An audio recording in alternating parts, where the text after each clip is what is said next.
I the a-hole for favoring one niece over my other nieces and nephews? I-25 female have a niece, 6, from my older sister, 32.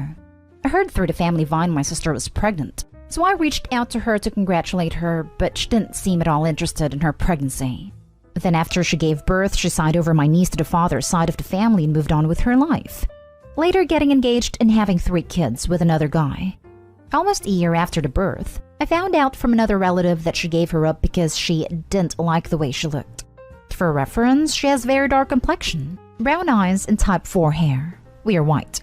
And told her father, you either take her before I leave the hospital or she goes into the system. When I confronted my sister about it, she said that she wasn't what she was looking for in a mixed baby, and that I should mind my business because she's not mine. I tried to ask her information about father's side, as I wanted to reach out to see if it was okay to be part of her life. No one would tell me anything. I have in the past reached out to her about my other nieces and nephews to be part of their lives, but she didn't seem too interested either. Then during the 2020 lockdown, I felt it was the perfect time to look for my niece. I found her aunt on social media.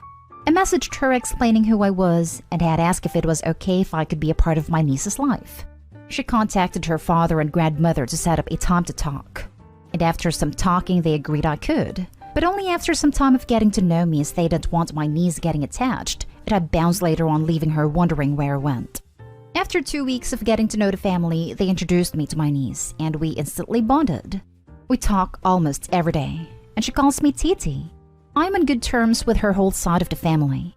Her grandmother says she appreciates all the effort I put into being a part of her life and can see how much my niece adores me. This year my niece has started school, so I bought her a whole bunch of clothes and school supplies. Her aunt posted pictures and videos of the gift box on IG, so this is where we currently are. My sister has fake profile and saw the posts, and she's saying I'm selfish for contacting them when she told me not to. How could I be favoring my niece over my other nieces/nephews? I reminded her I've tried countless times to reach out to her and build a relationship with them, but she always shuts me down. She said that if she knew I had money to spend like that on the kids, then she would have been okay with it. She wanted my niece's info so she could reach out to her, and I told her it wasn't my place to give it to her and I'd have to ask. She said, but I'm her mommy. I admit I got mad and cussed her out for abandoning my niece because of how she looked. She told my whole family I'm trying to replace her and steal her life, and my family started calling me, texting me, telling me I'm selfish for choosing her over the other kids. Now for the top comments. Not today home, but you should definitely tell your niece's father and aunt that she's stalking them. It's actually very sweet of you to help out a single dad with back to school. You could have easily followed your family's lead in abandoning your niece for racist and colorist reasons. Instead, you built a relationship with the family and your niece out of love. I definitely have a lot of respect for you. I've already reached out to her family about the situation. They thanked me for not giving out their information, and all of the relatives have privated their accounts. The sister thinks it's weird she stalks her account, but couldn't reach out to them herself about my niece. They say that my family isn't a reflection on me and that I can continue to have a relationship with her, which I'm looking forward to. I do feel bad though that my family will never able to see the value of my niece like I do. Thank you very much for the support. Glad to hear. It's your family's loss. Everyone in your family could have told your sister to do the right thing, or at least let her know how wrong she is for abandoning her baby because she didn't look like how she thought she would, whatever that's supposed to mean. Everyone in your family encouraged your sister's bad behavior while trying to shame you for doing the right thing. I say screw them, and keep being your amazing self. Your sister gave up her rights to the baby. This means she has given up all rights as to who is involved in the baby's life. You aren't stealing her life. She willingly gave it away. Not today home. Plus, it's not like Opie and the father are in a relationship. She took on the role of an aunt, not mother. Not today home. This is summed up in one sentence you wrote. She said if she knew I had money to spend like that on the kids, then she would have been okay with it. Unfortunately, your other nieces and nephews come with your sister attached, and you will always be viewed as a cash cow. Relationships are individual. You don't have to have the same relationship with all of your relations. Humans have preferences. Things for you to consider. 1. Your sister gave up any rights to that child. That little girl is a stranger to her. She has nothing to do with her, so your relationship with her is none of her business. She doesn't get a say or an opinion. 2. Why is your sister, who was so adamant about not having a relationship with her daughter, suddenly interested? What is suddenly in it for her? 3. You absolutely don't have the moral right to hand out your niece's contact information. Your sister lost the right to that information when she gave her up, legally, based on her looks, morally. 4. Your sister has blocked you from having a relationship with her nieces and nephews until there was some money in it. Next story is titled, Am I the a-hole for selling my husband's Xbox to buy back the antique tea set that he sold without consent? Me, female 33, and my husband, male 31, have been struggling with money lately. I work at a hair salon while he works at a gas station. Basically have minimum wages that barely pay rent and other expenses. We do not have any savings, nor do we have the ability to save money. It's been like this for years. Recently I found out that the antique tea set that my grandmother gifted me was gone. My husband admitted selling it for $300+ to be able to buy a gaming chair for his nephew who's a recovering cancer patient. I didn't take it well, and I told him this tea set was important to me and I wasn't willing to let it go that easily. Now if he was selling it to pay off debts or rent, then maybe, but a gaming chair? No, not okay.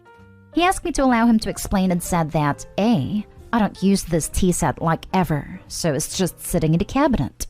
B, his nephew has gone through so much and wanted a gaming chair badly, and he promised to award him for defeating cancer. And C, he said he will be giving me money to buy a better, modern tea set. But I refused to accept that it was gone and let go of it.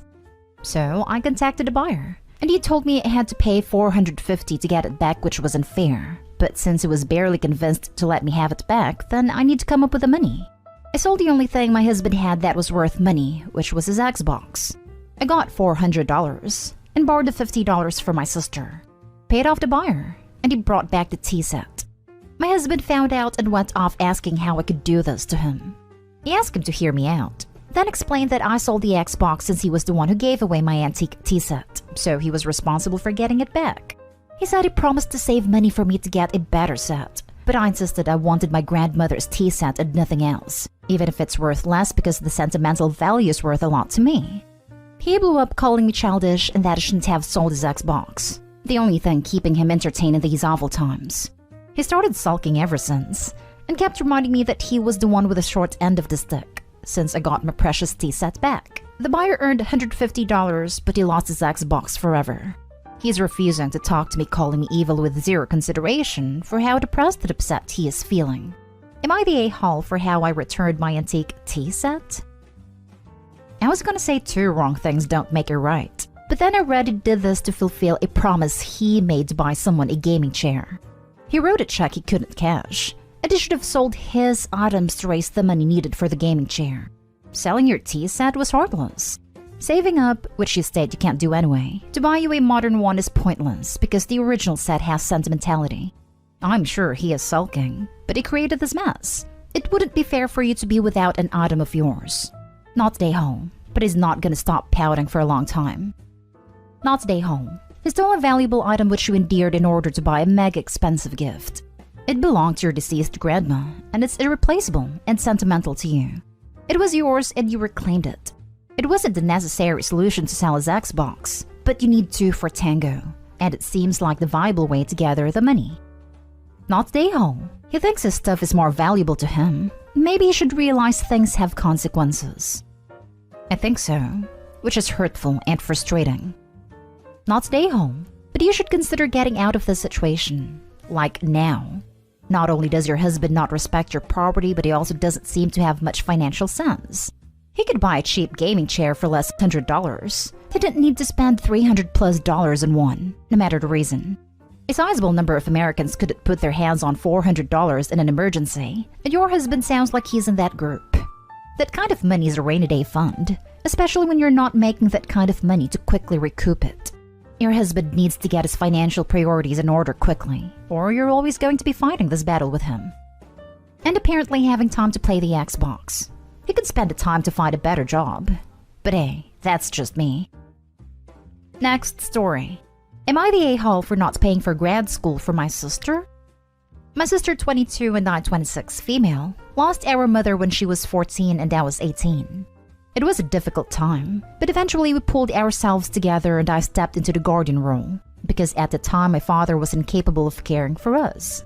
I deferred my admission, left my flat share, and moved back home. I worked a lot of jobs, tutored a lot, and we survived. When I left uni, I got a great job that paid very well, and we stopped struggling. I paid for my sister's undergrad schooling, housing, because she didn't want to live at home. I made sure she had food and that she never ran out of money. She graduated recently and expressed interest in continuing her education. I told her that I would not be paying for grad school. At first, she thought I was joking. But when I told her that I was not, she got mad because I make a lot of money. Said that if I were a good sister, then I would have no problem paying for her.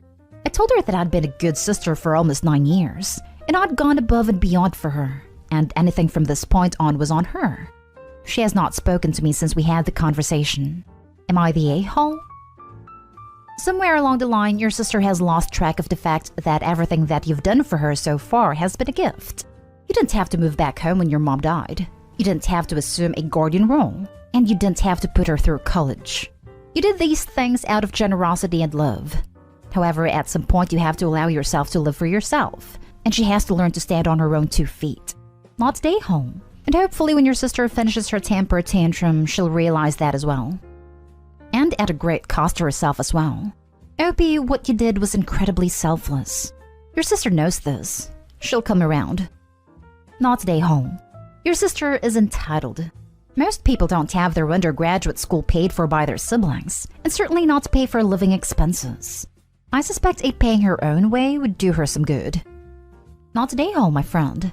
Very few parents pay for grad school. You either incur the debt or work, or get scholarships. If she doesn't speak to you over this, she absolutely needs to get a job and see what the real world holds for her. She's beyond entitled. Hell, a decent percentage of parents don't pay for undergrad either, so their kids have to go to work, debt, and/or scholarship route for a bachelor's degree. Plus, a bachelor is required for any non-trade, non-retail, non-food service job, so having one without any debt is a huge advantage among her peers. Not stay home. You absolutely stepped up. But unless you are ridiculously wealthy, and I'm not talking can you pay your bills on time and enjoy a few vacations a year wealthy, I'm talking has a private jet that you just keep available for your use 24/7 with a pilot on standby pay wealthy. That is a ridiculous amount of money to even ask another adult to spend on you. And if you are ridiculously wealthy, she's an adult now, and it's completely appropriate for you to just say no. I am not ridiculously wealthy. I just didn't want her to struggle any more than she had to, and she apparently thinks that means that any struggle is unacceptable. Now for the last story. Am I the a-hole if I want to go on a trip against my wife's wishes? So I, 27 male, have been married to V, 27 female, for 5 years, and we have a 3-year-old daughter. My wife goes with her girlfriends for a trip every year to exotic and beautiful places. This year, my guy friends have planned to go for a 2-week vacation to Europe. We usually don't go on trips, and I haven't gone on one ever since I started dating, except for 2 to 3 days of camping trips. So I told my wife that I want to go on vacation this time, as I haven't gone on one for the past 5 years. She said no, because she doesn't want to take care of our daughter all alone, and that her work has been a lot more stressful lately. Also, she wanted us to go to Europe on our 5th year anniversary. So I reminded her of all the times of taking care of our daughter all alone when she wanted a vacation or a break. She said that it's my duty to take care of our daughter, and that I shouldn't be complaining. I told her that I'm not complaining, but it's only fair that she takes care of the kid when I go on a vacation too. Now she's mad at me because I want to go on a trip to Europe where she wanted us to go together on our 5th year anniversary, as well as because she doesn't want the baby care to be dumped all on her for 2 weeks. Am I the a-hole? Edit. She goes on trips that are about 1 to 3 weeks long depending on the location. As for child care, split. I used to do the dirty diapers at night after she did midnight feedings. However, she no longer breastfeeds since our daughter is older. We just do alternate nights since it's bottle feeding. We alternate bath times. My wife has afternoon shift, 12 p.m. to 8 p.m., so she does childcare in the mornings. I have a morning shift, 6 a.m. to 2 p.m., so I did childcare after I get back home. My wife leaves our daughter with a nanny/grandparents at 11, and I pick her up at 3 while coming back home. When one of us goes on a vacation, daughter stays with parents for the shift timings. And after the shift, the person at home brings daughter back and take care of daughter until next day's shift start. Anyway, we take family trips over the weekend or week-long trips. She left me with a baby 8 months after her birth and went to Japan. Not day home because of the double standard.